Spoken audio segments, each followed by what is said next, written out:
নারী প্রীতি ফুটবল সংযুক্ত আরব আমিরাত সফরে দ্বিতীয় প্রীতি ম্যাচেও হেরেছে বাংলাদেশের মেয়েরা। সংযুক্ত আরব আমিরাত ফুটবল অ্যাসোসিয়েশন মাঠে রবিবার ৩-১ ব্যবধানে হেরেছে তারা। গত বুধবার প্রথম প্রীতি ম্যাচেও ৩-১ গোলে হেরেছিল পিটার জেমস বাটলারের দল।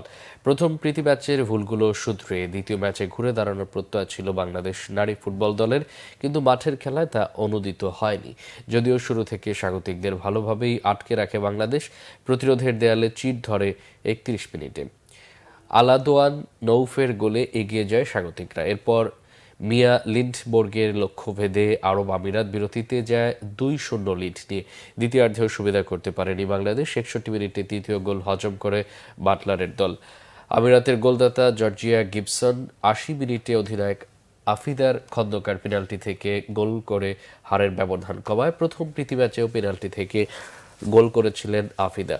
কোচ বাটলারের বিরুদ্ধে বিদ্রোহ করা সাফজয়ী ১৮ ফুটবলারকে ছাড়াই সফরে গিয়েছিল বাংলাদেশ। আক্রমণ ভাগে যাদের উপর ভরসা ছিল সবচেয়ে বেশি সেই শাহেদ আক্তার, রিপা, আইরিন খাতুন, শরফি আকন্দ, প্রীতিদের কেউ পাননি জালের দেখা।